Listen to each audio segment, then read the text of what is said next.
ಅಕ್ರಮ ಬಾಂಗ್ಲಾದೇಶಿಯರಿಗೆ big shock. ಗಡಿ ರಾಜ್ಯಗಳಲ್ಲಿ ಸೀಕ್ರೆಟ್ ಆಪರೇಷನ್. ಹೊಸ ಸರ್ಕಾರಗಳು ಮಾಡ್ತಿರೋದೇನು? ನಮಸ್ಕಾರ ಸ್ನೇಹಿತರೆ. ಅಕ್ರಮ ಬಾಂಗ್ಲಾ ವಲಸಿಗರು ಸದ್ಯ ಭಾರತದ ಪಾಲಿಗೆ ಅತ್ಯಂತ ದೊಡ್ಡ ಸಮಸ್ಯೆ.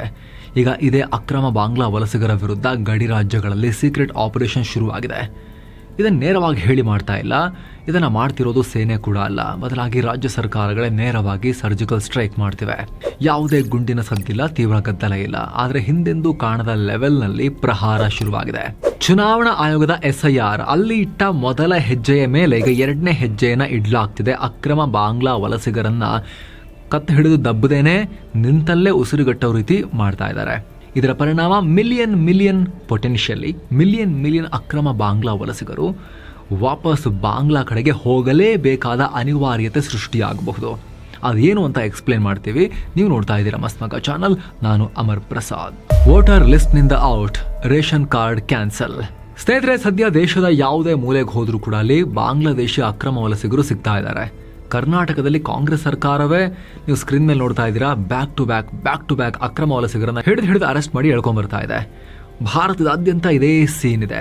ಅದರಲ್ಲೂ ಕೂಡ ಗಡಿ ರಾಜ್ಯಗಳಲ್ಲಿ ಪರಿಸ್ಥಿತಿ ಗಂಭೀರ ಇದೆ. ಗಡಿ ಜಿಲ್ಲೆಗಳಲ್ಲಂತೂ ಅಲ್ಲಿನ ಡೆಮೋಗ್ರಫಿಯೇ ಚೇಂಜ್ ಆಗಿ ಹೋಗಿದೆ. ಸರ್ಕಾರ ಕೊಟ್ಟಿರೋ ಮಾಹಿತಿ ಪ್ರಕಾರವೇ, ಅಂದರೆ ಅಫಿಷಿಯಲ್ ಆಗಿ ಹೇಳಿಲ್ಲ ಇವರು, ಸರ್ಕಾರದ ಮಟ್ಟದಲ್ಲಿ ಪಾರ್ಲಿಮೆಂಟ್ ಮಟ್ಟದಲ್ಲಿ ಡಿಸ್ಕಷನ್ಗಳಲ್ಲಿ ಬಂದಿರೋ ನಂಬರ್ಸ್ ನೋಡಿದ್ರೆ ಭಾರತದ ಒಳಗಡೆ ಅಕ್ರಮ ಬಾಂಗ್ಲಾ ವಲಸಿಗರ ಸಂಖ್ಯೆ ಹತ್ತತ್ರ 2 ಕೋಟಿ ಜನ. 10 ವರ್ಷಗಳ ಹಿಂದೆನೆ ಮೋದಿ ಸರ್ಕಾರದ ಮಂತ್ರಿ ಕಿರಣ್ ರಿಜಿಜು ಪಾರ್ಲಿಮೆಂಟ್ನಲ್ಲೇ ಈ ಸ್ಟೇಟ್ಮೆಂಟ್ ಕೊಟ್ಟಿದ್ರು. ಅಂದರೆ ಒಂದು ಇಡೀ ಆಸ್ಟ್ರೇಲಿಯಾ ದೇಶ ಅದೊಂದು ಖಂಡ ಅಲ್ವಾ, ಅಲ್ಲಿರುವಷ್ಟು ಜನ ನಮ್ಮ ದೇಶಕ್ಕೆ ಅಕ್ರಮವಾಗಿ ಬಂದು ಸೇರ್ಕೊಂಡಿದ್ದಾರೆ ಬಾಂಗ್ಲಾದಿಂದ ಅಂತ. ಬಾರ್ಡರ್ ಸ್ಟೇಟ್ ಆ್ಯಂಡ್ ಬಾರ್ಡರ್ ಡಿಸ್ಟ್ರಿಕ್ಟ್ಗಳು, ಅದ್ರ ಬಗ್ಗೆ ಮಾತಾಡೋದೇ ಬೇಡ. ಇದನ್ನು ನಾವು ಹೇಳ್ತಾ ಇಲ್ಲ, ಕೆಲ ವರ್ಷಗಳ ಹಿಂದೆ ಮಮತಾ ಬ್ಯಾನರ್ಜಿ ಅವರೇ ಹೇಳ್ತಾ ಇದ್ರು. ಅವರು ಬಂಗಾಳದಲ್ಲಿ ಅಧಿಕಾರಕ್ಕೆ ಬರೋಕ್ಕಿಂತ ಮುಂಚೆ ಅಕ್ರಮ ಬಾಂಗ್ಲಾ ವಲಸಿಗರ ಕಟು ವಿರೋಧಿಯಾಗಿದ್ರು. ಆಮೇಲೆ ಚೇಂಜ್ ಆದರು, ಅವರ ಪಾಲಿಟಿಕ್ಸ್ ಚೇಂಜ್ ಆಯಿತು. ಆದರೆ ಅಧಿಕಾರಕ್ಕೂ ಬರೋ ಮುನ್ನ ಮಮತಾ ಬ್ಯಾನರ್ಜಿ ಪಾರ್ಲಿಮೆಂಟ್ನಲ್ಲಿ ಕೊಟ್ಟ ಸ್ಟೇಟ್ಮೆಂಟ್ ನೀವು ಸ್ಕ್ರೀನ್ ಮೇಲೆ ನೋಡ್ತಾ ಇದ್ದೀರಾ. ಅವರು ಲಿಟ್ರಲಿ ಪೇಪರ್ ಹರಿದು ಸ್ಪೀಕರ್ ಕಡೆಗೆ ಬಿಸಾಕಿ ವಾಕೌಟ್ ಮಾಡಿದ್ರು. ಅಕ್ರಮ ಬಾಂಗ್ಲಾ ವಲಸಿಗರ ವಿರುದ್ಧ ಕ್ರಮ ತಗೊಳ್ತಿಲ್ಲ ಅಂಥೇಳಿ ಪಾರ್ಲಿಮೆಂಟ್ನಲ್ಲಿ ಮಮತಾ ಬ್ಯಾನರ್ಜಿ. ಸೊ ರಾಜಕೀಯ ಪಕ್ಕಕ್ಕಿಟ್ಟು ನೋಡಿದ್ರೂ ಕೂಡ ಭಾರತದಲ್ಲಿ ಪಶ್ಚಿಮ ಬಂಗಾಳದಲ್ಲಿ, ಅಸ್ಸಾಂನಲ್ಲಿ ಹಾಗೂ ಈಶಾನ್ಯ ರಾಜ್ಯಗಳಲ್ಲಿ ಅಕ್ರಮ ಬಾಂಗ್ಲಾ ವಲಸಿಗರು ಪ್ರಾಬ್ಲಮ್ ಕ್ರಿಯೇಟ್ ಮಾಡಿರೋದು ಸತ್ಯ, ಅದರಲ್ಲೇನು ಡೌಟ್ ಇಲ್ಲ. ಇಲ್ಲಿನ ಗಲಭೆಗಳಲ್ಲಿ, ಇಲ್ಲಿ ನಡೆಯೋ ಹಿಂಸಾಚಾರಗಳಲ್ಲಿ, ಇಲ್ಲಿರೋ ಮಾದಕ ವಸ್ತುಗಳ ಪೂರೈಕೆಯಲ್ಲಿ ಇವರು ಜಾಲ ಸಿಕ್ಕಾಪಟ್ಟೆ ದೊಡ್ಡದಿದೆ. ಅದು ಬಿಟ್ಟು ಭಾರತದಾದ್ಯಂತ ಇರೋ ದೊಡ್ಡ ದೊಡ್ಡ ನಗರಗಳಲ್ಲಿ, ಮೆಟ್ರೋ ನಗರಗಳಲ್ಲೂ ಕೂಡ ಆರಾಮಾಗಿ ಜಾಬ್ ಸಿಗುತ್ತೆ, ಇಲ್ಲಿ ಸಣ್ಣ ಪುಟ್ಟದಾದರೂ ಕೂಡ ಅಂತ ಬಂದು ಇಲ್ಲಿ ಸೇರ್ಕೊಳ್ತಾ ಇದ್ದಾರೆ. ಇಲ್ಲೂ ಕೂಡ ನಶಾ ವಸ್ತುಗಳ ಪೆಡ್ಲಿಂಗ್ ಕೆಲಸ ಸೇರಿ ಕಾನೂನು ಬಾಹಿರ ಚಟುವಟಿಕೆಗಳನ್ನು ಮಾಡಿ ಜೀವನ ನಡೆಸ್ತಾ ಇದ್ದಾರೆ. ಉಗ್ರ ಕೃತ್ಯಗಳಿಗೂ ಅವರನ್ನು ರಿಕ್ರೂಟ್ ಮಾಡಲಾಗ್ತಿದೆ. ಇನ್ನೂ ಎಷ್ಟೋ ಕಡೆ ಕಳ್ಳ ಮಾರ್ಗದಲ್ಲಿ ವೋಟರ್ ID, ಆಧಾರ್ ಕಾರ್ಡ್ ಎಲ್ಲ ಮಾಡಿಸ್ಕೊಂಡು ಭಾರತೀಯರ ಥರ ಮಿಕ್ಸ್ ಆಗೋಕೆ ಟ್ರೈ ಮಾಡ್ತಿದ್ದಾರೆ. ಈ ಎಲ್ಲ ವಿಚಾರಗಳನ್ನು ಮುಂದಿಟ್ಟುಕೊಂಡು ಚುನಾವಣಾ ಆಯೋಗ SIR ನಡೆಸ್ತು. ಹಳೆ ವೋಟರ್ ಲಿಸ್ಟ್ ಬದಲಿಗೆ ಹೊಸ ವೋಟರ್ ಲಿಸ್ಟ್, ಯಾರೆಲ್ಲ ಮೃತಪಟ್ಟಿದ್ದಾರೆ, ಶಿಫ್ಟ್ ಆಗಿದ್ದಾರೆ, ಡಬಲ್ ಎಂಟ್ರೀಸ್ ಯಾರಿದ್ದಾರೆ, ಹಾಗೂ ನಾಗರಿಕರು ಅಲ್ಲದೇ ಇರೋರು ಯಾರಿದ್ದಾರೆ ಅವ್ರನ್ನೆಲ್ಲ ಫಿಲ್ಟರ್ ಔಟ್ ಮಾಡ್ತೀವಿ ಅನ್ನೋ ಥರದಲ್ಲಿ ಸ್ಪೆಷಲ್ ಇಂಟೆನ್ಸಿವ್ ರಿವಿಷನ್ ಮಾಡಿದ್ರು. ಈಗ ಪ್ರತಿ ಎಲೆಕ್ಷನ್ಗೂ ಮುನ್ನ ರೆಗ್ಯುಲರ್ ಪ್ರೋಸೆಸ್ ಆಗಿ ಇದನ್ನು ಮಾಡ್ತಾ ಇದ್ದಾರೆ.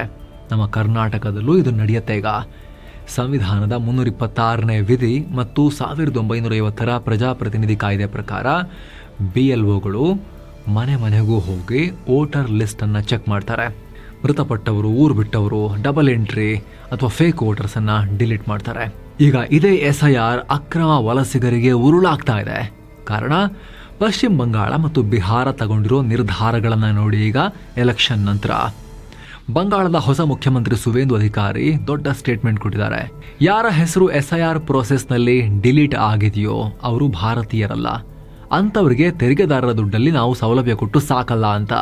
ಅಂದರೆ ನಮ್ಮ ಪಶ್ಚಿಮ ಬಂಗಾಳ ಸರ್ಕಾರದ ಯೋಜನೆಗಳು ಯಾವುದು ಕೂಡ ಇನ್ಮುಂದೆ ಯಾರಿಗೆಲ್ಲ ವೋಟಿಂಗ್ ರೈಟ್ಸ್ ಹೋಗಿದೆಯೋ SIRನಲ್ಲಿ, ಅವರಿಗೆ ಮತದಾನ ಮಾಡೋಕ್ಕೆ ಹಕ್ಕಿಲ್ಲ ಅಂಥೇಳಿ ರಿಜೆಕ್ಟ್ ಆಗಿದಾರೋ ಅವರಿಗೆ ಸರ್ಕಾರಿ ಸೌಲಭ್ಯಗಳು ಸಿಗೋದಿಲ್ಲ. ಅತ್ತ ಬಿಹಾರದಲ್ಲಿ CM ಸಾಮ್ರಾಟ್ ಚೌಧರಿ ಕೂಡ ಇದೇ ರೀತಿ ಹೇಳಿಕೆಯನ್ನು ಕೊಟ್ಟಿದ್ದಾರೆ. SIRನಲ್ಲಿ ರಿಮೂವ್ ಆದ, ರಿಜೆಕ್ಟ್ ಆದ ಹೆಸರುಗಳಿಗೆ ಅವ್ರಿಗಿನ್ ಮುಂದೆ ವೋಟರ್ ID ಸಿಗಲ್ಲ ಅಂತಿದ್ದಾರೆ. ವೋಟರ್ ID ಇಲ್ಲ ಅಂದರೆ KYC ಫೇಲ್ ಆಗುತ್ತೆ, ಬ್ಯಾಂಕ್ ಪಾಸ್ಬುಕ್ ಕ್ಯಾನ್ಸಲ್ ಮಾಡ್ತೀವಿ ಅಂತ ಎಚ್ಚರಿಕೆ ಕೊಟ್ಟಿದ್ದಾರೆ. ಅಷ್ಟೇ ಅಲ್ಲ, ಈಗ ಆಲ್ರೆಡಿ ಬಿಹಾರದಲ್ಲಿ 5 ಲಕ್ಷ ರೇಷನ್ ಕಾರ್ಡ್ಗಳನ್ನು ತೆಗೆದುಹಾಕಲಾಗಿದೆ. ಇಂಟ್ರೆಸ್ಟಿಂಗ್ ವಿಚಾರ ಅಂದರೆ ಭಾರತೀಯ ರಿಸರ್ವ್ ಬ್ಯಾಂಕ್ ರೂಲ್ಸ್ ಪ್ರಕಾರ ಬ್ಯಾಂಕ್ ಅಕೌಂಟ್ ತೆರೆಯೋಕೆ ಆಧಾರ್, ಡ್ರೈವಿಂಗ್ ಲೈಸೆನ್ಸ್, ಪಾಸ್ಪೋರ್ಟ್ ಕೂಡ ನಡೆಯುತ್ತೆ. ಬರೀ ವೋಟರ್ ಐ ಡಿ ಒಂದೇ ಆಧಾರ ಅಲ್ಲ. ಆದರೂ ಕೂಡ ಬಿಹಾರದ ಬಿಜೆಪಿ ಸರ್ಕಾರ ಈ ವೋಟರ್ ಲಿಸ್ಟ್ ಅನ್ನ ಅಸ್ತ್ರವನ್ನಾಗಿ ಬಳಸಿಕೊಂಡು ಪ್ರಹಾರ ಮಾಡ್ತಾ ಇದೆ. ಒನ್ಸ್ ಅಗೇನ್ ಇಲ್ಲಿ ಬಿಹಾರ ಸರ್ಕಾರ ತನ್ನದೇ ವಾದವನ್ನ ಮುಂದಿಡ್ತಾ ಇದೆ. ಅರೆ, ಅವರು ಭಾರತೀಯರಾಗಿದ್ರೆ ಭಾರತದಲ್ಲಿ ವೋಟರ್ ಐ ಡಿ ಅವರಿಗಿರ್ತಾ ಇತ್ತು. ನಾಗರಿಕರಾಗಿದ್ರೆ SIR ನಲ್ಲಿ ಅವರು ರಿಜೆಕ್ಟ್ ಆಗಿದ್ದಾರೆ ಅಂತ ಹೇಳಿದ್ರೆ ನಾಗರಿಕತ್ವ ಸಾಬೀತು ಮಾಡುವಲ್ಲಿ ಅವರು ಫೇಲ್ ಆಗಿದ್ದಾರೆ ಅಂತಾನೆ ಅರ್ಥ. ಅವರು ಭಾರತೀಯರು ಅಲ್ಲ ಅಂತಾನೆ ಅರ್ಥ. ಮತ್ತೆ ಬ್ಯಾಂಕ್ಗಳು, ಸರ್ಕಾರಿ ಯೋಜನೆಗಳು ಅವ್ರಿಗೆ ಹೆಂಗೆ ಕೊಡೋಕ್ಕಾಗತ್ತೆ ನಾವು ಅನ್ನೋ ಪ್ರಶ್ನೆಯನ್ನು ಬಿಹಾರ ಸರ್ಕಾರ ಕೇಳ್ತಾ ಇದೆ. ಇಲ್ಲಿ ಗಮನಿಸಬೇಕಾಗಿರೋ ವಿಚಾರ ಏನು ಗೊತ್ತಾ? ಪಶ್ಚಿಮ ಬಂಗಾಳ ಒಂದರಲ್ಲೇ ವೋಟರ್ ಲಿಸ್ಟ್ನಿಂದ ಬರೋಬ್ಬರಿ 90.82 ಲಕ್ಷ ಹೆಸರು ಡಿಲೀಟ್ ಆಯಿತು. ಆಲ್ಮೋಸ್ಟ್ 91 ಲಕ್ಷ ಹೆಸರು. ಇದರಲ್ಲಿ 58ರಿಂದ 63 ಲಕ್ಷ ಹೆಸರುಗಳ ಬಗ್ಗೆ ತಕರಾರುಗಳು ಯಾರಿಗೂ ಇರಲಿಲ್ಲ. ಅವರೆಲ್ಲ ಮೃತಪಟ್ಟವರು ಅಥವಾ ಊರು ಬಿಟ್ಟವರು. ಆದರೆ 27 ಲಕ್ಷ ಹೆಸರುಗಳ ಬಗ್ಗೆ ಗೊಂದಲ ಇದೆ. ನಮ್ಮ ವೋಟಿಂಗ್ ರೈಟ್ಸ್ ಅನ್ನ ಕಿತ್ಕೊಂಡಿದ್ದಾರೆ ಅಂತ ಅಲ್ಲಿ ಅಪೀಲ್ ಹೋಗಿದ್ದಾರೆ. ಇನ್ನೂ ಅದರ ಬಗ್ಗೆ ತೀರ್ಪು ಬಂದಿಲ್ಲ. ಆದ್ರೆ ಗಮನಿಸಿ, ಈ ಡಿಲೀಟ್ ಆದವರಲ್ಲಿ 57%ಗೂ ಅಧಿಕ, ಆಲ್ಮೋಸ್ಟ್ 60% ಜನ ಬಾಂಗ್ಲಾದೇಶದೊಂದಿಗೆ ಬಾರ್ಡರ್ ಹಂಚಿಕೊಂಡಿರೋ 10 ಜಿಲ್ಲೆಗಳಿಗೆ ಸೇರಿದವರಾಗಿದ್ದಾರೆ. ರಿಪೋರ್ಟ್ ಪ್ರಕಾರ ಇದರಲ್ಲಿ ಹೆಚ್ಚಿನವರು ಮುಸ್ಲಿಂ ಸಮುದಾಯಕ್ಕೆ ಸೇರಿದವರು. ಬರೀ ಬಂಗಾಳ ಮಾತ್ರ ಅಲ್ಲ, ಬಿಹಾರದ ಹೊಸ ಡ್ರಾಫ್ಟ್ ವೋಟರ್ ಲಿಸ್ಟ್ ನಲ್ಲಿ 65 ಲಕ್ಷ ಹೆಸರನ್ನ ಎಕ್ಸ್ಕ್ಲೂಡ್ ಮಾಡಿ ಲಿಸ್ಟ್ ರಿಲೀಸ್ ಮಾಡಲಾಗಿದೆ. UPಯಲ್ಲೂ ಕೂಡ ಡ್ರಾಫ್ಟ್ ರಿವಿಷನ್ ಟೈಮ್ನಲ್ಲಿ 2.89 ಕೋಟಿ ಹೆಸರುಗಳನ್ನು ರಿಮೂವ್ ಮಾಡಲಾಗಿದೆ. ಅಸ್ಸಾಂನಲ್ಲಿ 2.43 ಲಕ್ಷ ಹೆಸರುಗಳನ್ನು ರಿಮೂವ್ ಮಾಡಲಾಗಿದೆ. SIR ನ ಫೇಸ್ 3 ಭಾಗವಾಗಿ ತ್ರಿಪುರಾದಲ್ಲೂ ಆಪರೇಷನ್ ಶುರು ಆಗ್ತಿದೆ. ನಿವಾಸಿ ಅಷ್ಟೇ, ನಾಗರಿಕರಲ್ಲ. ಇಲ್ಲಿ ಕಾನೂನಿನ ಒಂದು ಸಣ್ಣ ವ್ಯತ್ಯಾಸವನ್ನು ಅರ್ಥ ಮಾಡ್ಕೋಬೇಕು. ಭಾರತದಲ್ಲಿ ಸಿಟಿಸನ್ ಅಂದ್ರೆ ಬೇರೆ, ರೆಸಿಡೆಂಟ್ ಅಂದ್ರೆ ನಿವಾಸಿ ಅಷ್ಟೇ. ದೇಶದಲ್ಲಿ ಇರಬಹುದು, ಉಸಿರಾಡಬಹುದು, ನಿವಾಸಿ ಆಗ್ಬೋದು. ಆದರೆ ಈ ದೇಶದ ನಾಗರಿಕ ಅಂತ ಸಾಬೀತು ಮಾಡೋಕೆ ದಾಖಲೆಗಳಿರಬೇಕು. ಅಷ್ಟಕ್ಕೂ ಈ SIR ಟೈಮ್ನಲ್ಲಿ ಯಾವ ಆಧಾರದ ಮೇಲೆ ಹೆಸರುಗಳನ್ನ ರಿಜೆಕ್ಟ್ ಮಾಡಲಾಯಿತು ವೋಟಿಂಗ್ ರೈಟ್ಸ್ ಕೊಡೋದ್ರಿಂದ ಅನ್ನೋ ಪ್ರಶ್ನೆ ಬರುತ್ತಲ್ಲ ಬೇಗ. ಚುನಾವಣಾ ಆಯೋಗದ ಫಾರ್ಮ್ ನಂಬರ್ 7 ಪ್ರಕಾರ ಆರಂಭದಲ್ಲಿ ಹೇಳಿದ ಹಾಗೆ ಯಾರಾದರೂ ಸತ್ತಿದ್ರೆ, ಊರು ಬಿಟ್ಟಿದ್ರೆ, ಡಬಲ್ ಎಂಟ್ರಿ ಇದ್ರೆ, ಅಥವಾ ಅವರು ಭಾರತೀಯ ಪ್ರಜೆ ಅಲ್ಲ ಅಂತ ಸಾಬೀತಾದ್ರೆ, ಅಥವಾ ಅವರು ನಾಗರಿಕರು ಅಂತ ಸಾಬೀತು ಮಾಡೋಕೆ ಸಾಧ್ಯ ಆಗಿಲ್ಲ ಅಂದ್ರೆ ಲಿಸ್ಟಿಂದ ರಿಮೂವ್ ಮಾಡಲಾಗುತ್ತೆ ಹೆಸರನ್ನ. ಇದಕ್ಕಾಗಿ ಬೂತ್ ಲೆವೆಲ್ ಆಫೀಸರ್ಸ್ ಮನೆ ಮನೆಗೆ ಹೋಗಿ ಫೀಲ್ಡ್ ವೆರಿಫಿಕೇಶನ್, ರಿಯಲ್ ಆಗಿ ಫೇಸ್ ಟು ಫೇಸ್ ಫಿಸಿಕಲ್ ಆಗಿ ಹೋಗಿ ವೆರಿಫೈ ಮಾಡ್ತಾರೆ. ಈ ವೆರಿಫಿಕೇಶನ್ ಟೈಮ್ನಲ್ಲಿ 2 ಥರ. ಮೊದಲನೇದಾಗಿ ನೀವು ಆ ಜಾಗದಲ್ಲಿ ವಾಸವಿದ್ದೀರಾ ಅಂತ ಪ್ರೂವ್ ಮಾಡೋಕ್ಕೆ Aadhaar card, passport, ration card, driving licence, bank passbook, rental agreement ಅಥವಾ ನಿಮ್ಮ ಹೆಸರಲ್ಲಿರೋ ಕರೆಂಟ್ ಬಿಲ್, ವಾಟರ್ ಬಿಲ್ ಯಾವ್ದಾದ್ರು ಒಂದನ್ನು ತೋರಿಸಬೇಕು. ಇದು ನಿಮ್ಮ ವಯಸ್ಸು ಮತ್ತು ಹುಟ್ಟಿದ ದಿನಾಂಕದ ಪ್ರೂಫ್. ಇದಕ್ಕೆ ಮುನ್ಸಿಪಾಲಿಟಿಯಿಂದ ಕೊಟ್ಟಿರೋ birth certificate, SSLC marks card, PAN card ಅಥವಾ ಡ್ರೈವಿಂಗ್ ಲೈಸೆನ್ಸ್ ಕೊಡಬೇಕು. ಎಲ್ಲಕ್ಕಿಂತ ಇಂಪಾರ್ಟೆಂಟ್ ಅಂದ್ರೆ ನೀವು ಅಥವಾ ನಿಮ್ಮ ಪೋಷಕರ ಹೆಸರು ಈ ಹಿಂದೆ 2002 ಅಥವಾ 2003ರಲ್ಲಿ ನಡೆದ ಹಳೆಯ ವೋಟರ್ ಲಿಸ್ಟ್ ನಲ್ಲಿ ಇತ್ತ ಅಂತ ಅದು ಸಾಬೀತಾಗಬೇಕು. ವಿಶೇಷವಾಗಿ 1987ರಿಂದ 2004 ನಡುವೆ ಹುಟ್ಟಿದವರು ಕೇವಲ ನಿಮ್ಮ ದಾಖಲೆ ಪತ್ರ ಮಾತ್ರ ಅಲ್ಲ, ನಿಮ್ಮ ತಂದೆ ತಾಯಿ ಕೂಡ ಭಾರತೀಯ ಪ್ರಜೆಗಳು ಅನ್ನೋದಕ್ಕೆ ಕಟ್ಟುನಿಟ್ಟಿನ ಡಾಕ್ಯುಮೆಂಟ್ಸ್ ಅನ್ನ ತೋರಿಸಬೇಕು. ಯಾವಾಗ ಈ ದಾಖಲೆಗಳನ್ನ ಕೊಡುವಲ್ಲಿ ವಲಸಿಗರು ಫೇಲ್ ಆಗ್ತಾರೋ ಆಗ ಅವರ ವೋಟಿಂಗ್ ರೈಟ್ಸ್ ರಿಜೆಕ್ಟ್ ಆಗುತ್ತೆ. ಅಥವಾ ಕಂಪ್ಯೂಟರ್ ಆಲ್ಗೊರಿದಮ್ಗಳೇ ದಾಖಲೆಗಳನ್ನ ಮಿಸ್ ಮ್ಯಾಚ್ ಅಂತ ರಿಜೆಕ್ಟ್ ಮಾಡಿ ಅವಾಗ ಹೆಸರು ವೋಟರ್ ಲಿಸ್ಟ್ ನಿಂದ ರಿಮೂವ್ ಆಗುತ್ತೆ. ಸ್ನೇಹಿತರಲ್ಲಿ ಬಂಗಾಳ ಆಗಿರ್ಬೋದು, ಬಿಹಾರ ಆಗಿರ್ಬೋದು ಮಾಡ್ತಿರೋದೇನು ಅಂದ್ರೆ ವಾಲಂಟರಿ ಡಿಪಾರ್ಚರ್ ತಂತ್ರ ಆ ರೀತಿ ಅನ್ನಿಸ್ತಾ ಇದೆ ಇಲ್ಲಿ. ಅಂದ್ರೆ ಅವರಾಗೆ ದೇಶ ಬಿಟ್ಟು ಹೋಗೋದನ್ನ ಆಕರ್ಷಕವಾಗಿ ಮಾಡೋದವ್ರಿಗೆ SIR ಅಸ್ತ್ರವನ್ನು ಬಳಸಿ ಅವರ ರೇಷನ್ ಕೂಡ ಕಟ್ ಮಾಡಿ ಬ್ಯಾಂಕ್ ಅಕೌಂಟ್ ಕ್ಲೋಸ್ ಮಾಡಿಸಿ ಇಲ್ಲಿ ಅವರು ವೋಟ್ ಹಾಕೋಕ್ಕೂ ಆಗಲ್ಲ. ವೋಟ್ ಹಾಕೋಕ್ಕಾಗಲ್ಲ ಅಂದಮೇಲೆ ಯಾವುದೇ ಲೆವರೇಜ್ ಇಲ್ಲ ಅವರಿಗೆ ಪೊಲಿಟಿಕಲಿ. ಜೊತೆಗೆ ಅವರಿಗೆ ಸರ್ಕಾರಿ ಸೌಲಭ್ಯಗಳು ಯಾವುದೂ ಸಿಗಲ್ಲ. ಬ್ಯಾಂಕಿಂಗ್ ಸಿಸ್ಟಮ್ ಯೂಸ್ ಮಾಡೋಕ್ಕಾಗಲ್ಲ. ಅವ್ರಿಗೆ ಯಾರು ಪೇಮೆಂಟ್ ಮಾಡೋಕ್ಕಾಗಲ್ಲ ಆನ್ಲೈನ್ನಲ್ಲಿ. ಅವರಿಗೆ ಬ್ಯಾಂಕ್ ಅಕೌಂಟ್ ಇಲ್ಲ ಅಂತ ಹೇಳಿದ್ರೆ ಜಾಬ್ ತಗೊಳ್ಳೋದು ಕೂಡ ಕಷ್ಟ ಆಗುತ್ತೆ. ಹಿಂಗಿರಬೇಕಾದ್ರೆ, ಇಷ್ಟೆಲ್ಲ ಕಷ್ಟ ಆಗಬೇಕಾದ್ರೆ, ಅದರಲ್ಲೂ ಕೂಡ ಯಾವಾಗ ಹಿಡಿದು ಅರೆಸ್ಟ್ ಮಾಡಿ ಹೇಳ್ಕೊಂಡು ಹೋಗ್ತಾರೆ ಅಂತ ಹೇಳೋಕ್ಕಾಗಲ್ಲ.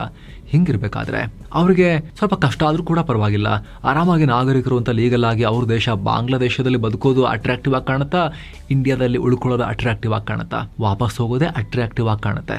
ಸೊ ಬೇರೆ ದಾರಿ ಇಲ್ಲದೆ ತಾವಾಗಿನೇ ಗಂಟು ಮುಟ್ಟೆ ಕಟ್ಕೊಂಡು ಹೆಂಗೆ ಕದ್ದು ಮುಚ್ಚಿ ಬಂದಿದ್ರು ಹಾಗೆ ವಾಪಸ್ ಹಾರ್ಕೊಂಡು ಅಲ್ಲಿಗೆ ಹೋಗ್ತಾರೆ ಅನ್ನೋದು ಲೆಕ್ಕಾಚಾರ ಇಲ್ಲಿ.